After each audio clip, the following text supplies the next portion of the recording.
Hello बच्चों, कैसे हो आप सब। उम्मीद है आप सब बहुत अच्छे होंगे। हम एक बार फिर हाजिर है आपके लिए मेधावी एग्ज़ाम का एक और सैम्पल पेपर लेकर, जो होने वाला है रीजनिंग का। रीजनिंग में किस प्रकार के क्वेश्चन आएंगे और किस प्रकार हमें उनके आंसर देने होते हैं। रीजनिंग एबिलिटी मेधावी एग्ज़ाम। चलिए शुरू करते हैं। यहाँ से हमारे क्वेश्चन स्टार्ट होते हैं रीजनिंग के। क्वेश्चन नंबर 1, विषम आकृति का चयन कीजिए। Find the odd one out. इसमें 4 यहाँ पे ऑप्शंस दिए गए हैं। इनमें एक जो चित्र है वो सबसे अलग है, हमें उसको पहचानना है। तो इसके लिए हमें चित्रों को ध्यान से देखना है। सबसे पहले चित्र में F लिखा हुआ है, फिर F को थोड़ा इस तरफ घुमा दिया और दोबारा से F लिख दिया। यहाँ पे फिर H लिखा है, H को फिर से घुमा दिया। यहाँ पे G लिखा है।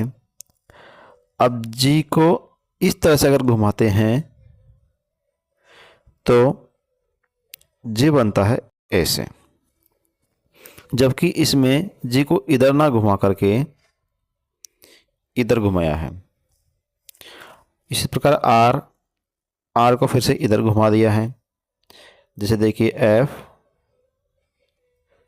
और ये F, तो F को इधर घुमा के बना दिया है।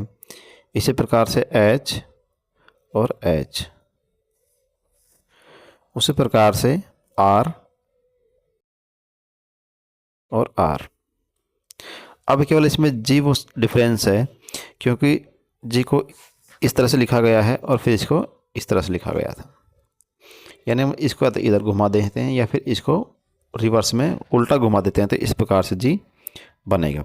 तो इसका सही जवाब होगा, वो होगा ऑप्शन नंबर 3 G। इसी प्रकार के रीजनिंग के क्वेश्चंस में हमें देखना होता है। अगला क्वेश्चन है क्वेश्चन नंबर 2। रीना ने कहा, तस्वीर में जो व्यक्ति है, यहाँ पे मान लीजिए रीना है, यहाँ पे एक फ़ोटो लगी है। इस तस्वीर में जो व्यक्ति है वह मेरी माता के पति है। ये रीना की मदर है और इसके ये पति है, इसके हस्बैंड है, और ये रीना की मदर है। रीना की माता और इसके पति, यानी ये दोनों हस्बैंड वाइफ हुए, पति पत्नी होते हैं। तो जब ये पति पत्नी है तो रीना इसकी बेटी है। अगर रीना इसकी बेटी है तो रीना इसकी भी बेटी हुई। तो ये रीना की माता है और ये रीना के पिता है। वह व्यक्ति रीना से किस प्रकार संबंधित है? तो रीना के पिता होंगे। इसी प्रकार अगला क्वेश्चन देखते हैं। पैटर्न ध्यानपूर्वक अध्ययन करें। 7वां पैटर्न बनाने के लिए कितने बिंदुओं की आवश्यकता होगी? अब इस सवाल को थोड़ा सा गौर से देखने की ज़रूरत है। यहाँ पे पैटर्न दिया गया है, first, second, third, fourth, 4 pattern दिए गए हैं। अब 5वां, 6ठा और 7वां 3 पैटर्न और इसमें बनाने हैं। तो हम पहले बढ़ाते हैं, फर्स्ट पैटर्न से स्टार्ट करते हैं। फर्स्ट पैटर्न में 1 बिंदु है। सेकंड पैटर्न में 1 इधर बढ़ा दिया, 1 दोनों साइड 1-1 बिंदु और बढ़ा दिए हैं। ये हो गया हमारा सेकंड पैटर्न। इसी प्रकार थर्ड पैटर्न में फिर 1-1 बिंदु और बढ़ा दिया है। तो इनमें 1-1 बिंदु बढ़ाते जाएंगे। थर्ड, फोर्थ पैटर्न में 1 2 3 और 1 2 3, तो 1-1 बिंदु फिर से इसमें बढ़ गया। पैटर्न 4 हो गए हमारे पास। 5वें पैटर्न में फिर 1 बिंदु बढ़ गया। 6ठे पैटर्न में फिर से 1 बिंदु बढ़ गया। 7वें पैटर्न में फिर से 1 बिंदु बढ़ गया।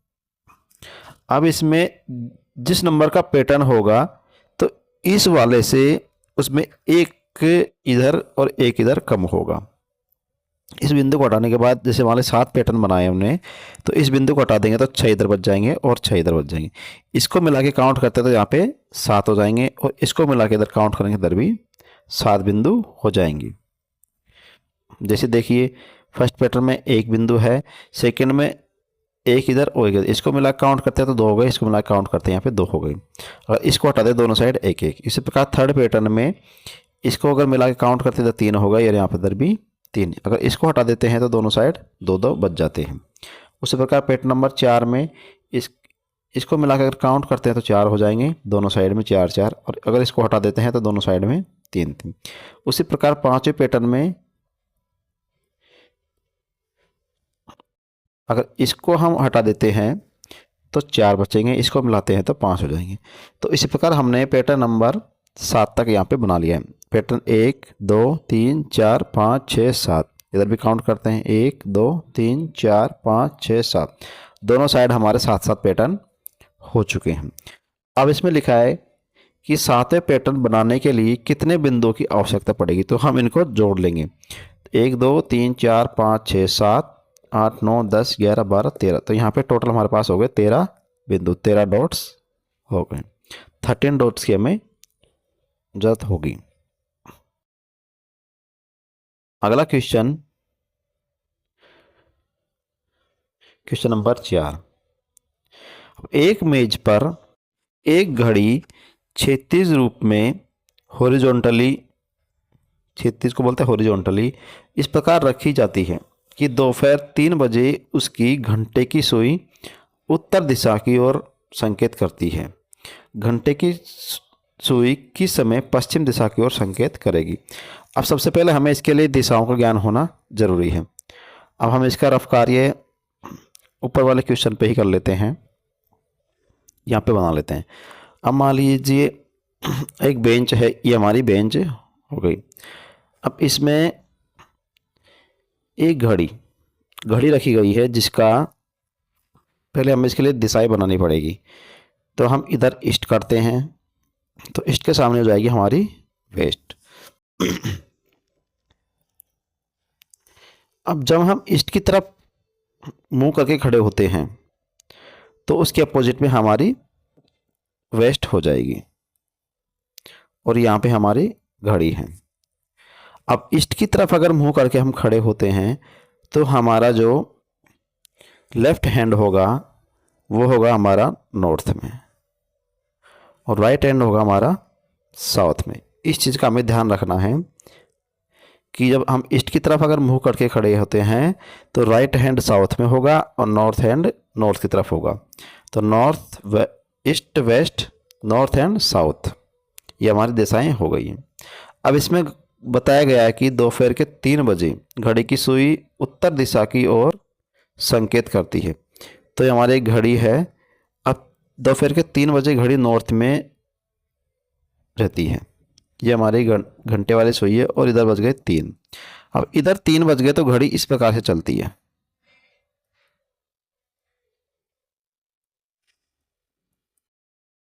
तो यहाँ पे बज गए 6, इधर 9 और इधर 12।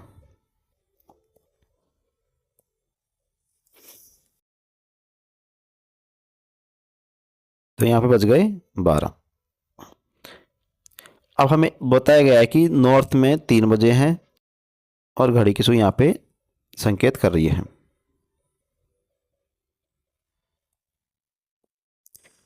उसके बाद घंटे की सुई किस समय पश्चिम दिशा की ओर होगी। अब पश्चिम दिशा किधर है, पश्चिम दिशा इधर है। तो इधर अगर घंटे की सुई होती है तो यहाँ पे कितने बजेंगे, उस समय यहाँ पे कितने बजेंगे। तो यहाँ पे हमने लिखा है 12। तो जब घड़ी की सुई पश्चिम दिशा में होगी तो वहाँ पे 12 बज चुके होंगे। तो इसका सही जवाब होगा हमारे पास होगा ऑप्शन नंबर 2 12, 12 बजे। इसके लिए हमें सबसे ज़रूरी है कि दिशाओं का ध्यान होना चाहिए। जो डायरेक्शंस होती है north east south and west, east west north and south. तो हमारी जो हम जिस तरह मुँह करके खड़े होते हैं उस तरह से हमें दिशाएं वहाँ से इंगित करनी होती है। कि हम अगर ईस्ट में अपना मुँह करके खड़े हैं, मान लीजिए हमारा ईस्ट है, इधर मुँह करके खड़े हो गए, तो इसके हमारे बैक साइड में वेस्ट होगी, और जो लेफ्ट हैंड होगा वहाँ पे नॉर्थ होगी, और साउथ हैंड होगा वहाँ साउथ होगी राइट हैंड की तरफ। तो east west north and south. अगर हम इस तरह से दिशाएं पता चल गई तो हमारे ये सवाल इस तरह के आसानी से हो जाएंगे। अगला क्वेश्चन है, एक निश्चित कोट भाषा में पेन को पेंसिल कहा जाता है। अब मान लीजिए ये हमारे पास पेन, पेन को बोला गया है पेंसिल, पेंसिल को रबड़, पेंसिल को बोल दिया है रबड़, पेंसिल को रबड़ कहा गया है। रबड़ को किताब कहा जाता है। अब ये जो रबड़ है इसको बोला गया है किताब। अब इस तरह के सवाल में क्या देखना होता है कि पेन जो है, पेन को पेंसिल कहा जाता है, तो पेन जो काम करता है वो काम कौन करेगा? पेंसिल। और पेंसिल को रबड़ कहते हैं। जो पेंसिल जो काम करेगा यहाँ पे, वो पेंसिल की जगह वो काम करेगा रबड़। अब रबड़ को बोला गया है किताब, तो रबड़ जो काम करेगा वो यहाँ पे काम करेगा किताब। तो रबड़ की जगह कौन काम करेगा यहाँ पे? किताब। तो किसी चीज़ को मिटाने के लिए किसका प्रयोग किया जाएगा? तो हम मिटाते किससे हैं? रबड़ से।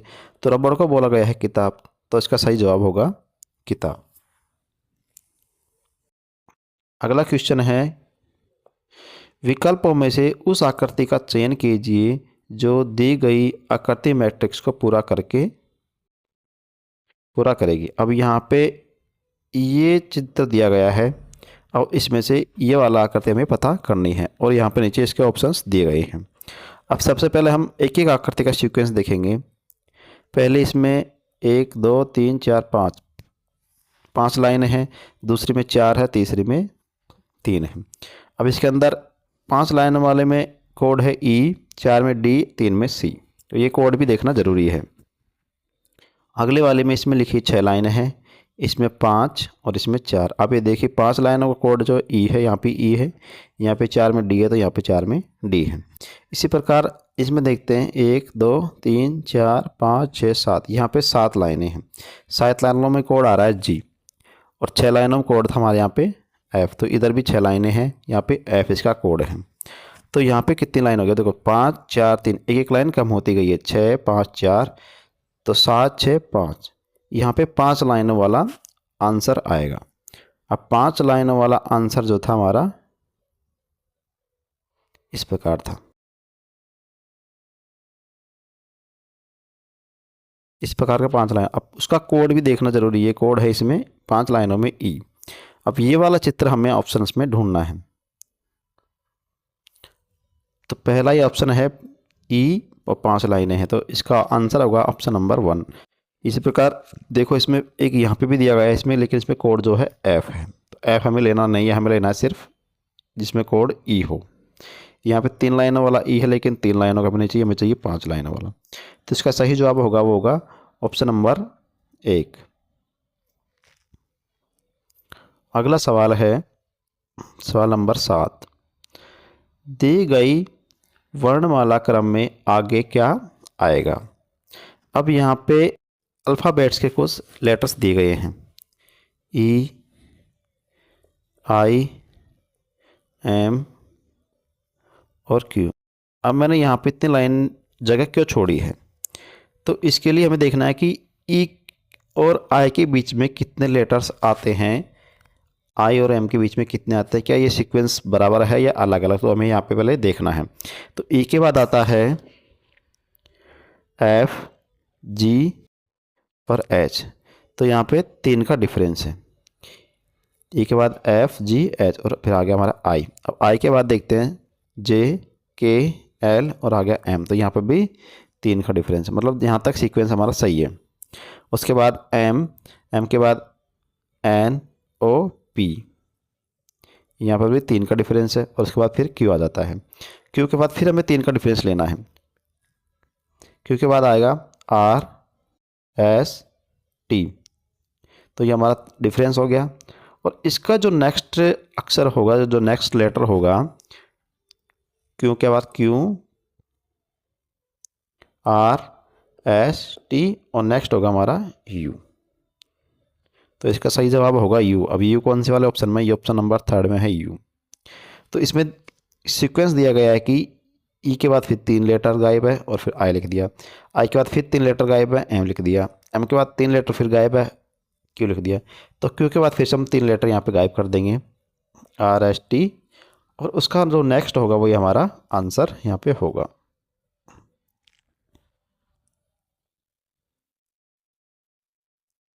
अगला क्वेश्चन है, रोहन ने अपनी बेटी का जन्मदिन अगस्त 2022 के दूसरे शनिवार के 3 दिन बाद मनाया है। अब दूसरा शनिवार यहाँ पे देखना है, ये सैटरडे है, पहला शनिवार दूसरा शनिवार, तो दूसरा शनिवार है 13 तारीख को।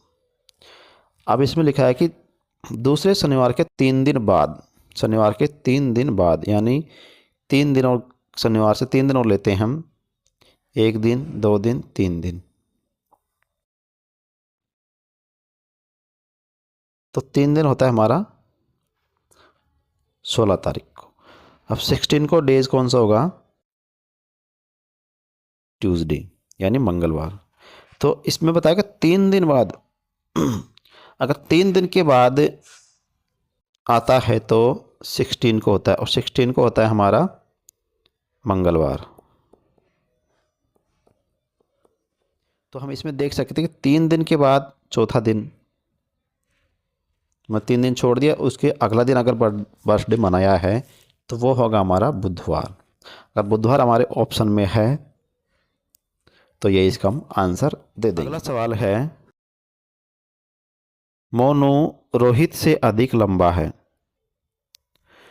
तो ये है भैया मोनू, जो कि रोहित से लंबा है। श्याम रिंकू से अधिक लंबा है, लेकिन रोहित से छोटा है। अब रोहित से छोटा है श्याम, और किससे लंबा है वो, रिंकू से।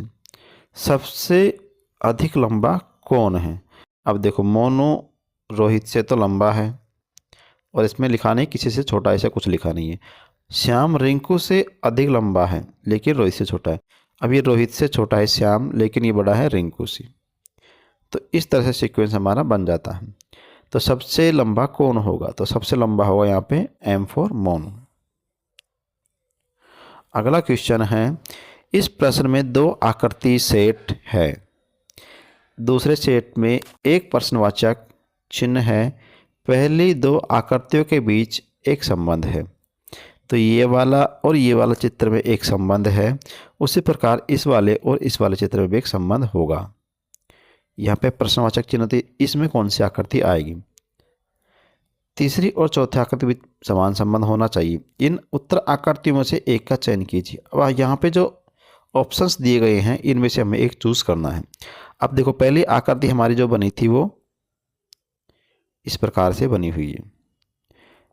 फिर इस आकृति को टेढ़ा कर दिया गया है और इसको दोनों साइड से भर दिया, यानी कि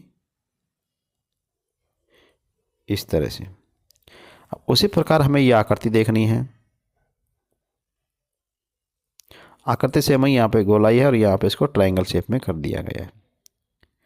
अब फिर से हम इसको टेढ़ा कर देंगे, दोनों साइड से भर देंगे।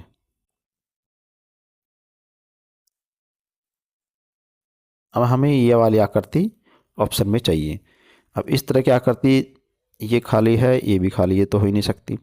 और आकृति में चाहिए टेढ़ी, तो टेढ़ी वाली भरी हुई आकृति हमारे पास एक ही है, क्योंकि ये वाली जो है ये खड़ी है, ये नहीं होगा। तो इसका सही जवाब होगा ऑप्शन नंबर 1। तो रीजनिंग वाले सवाल में सवाल को हम पढ़ने के साथ साथ नोट भी करते जाएं। तो ये थे हमारे रीजनिंग के 10 सवाल। इस पेपर की PDF आप इस वीडियो के डिस्क्रिप्शन में दी गई लिंक से डाउनलोड कर सकते हैं। धन्यवाद।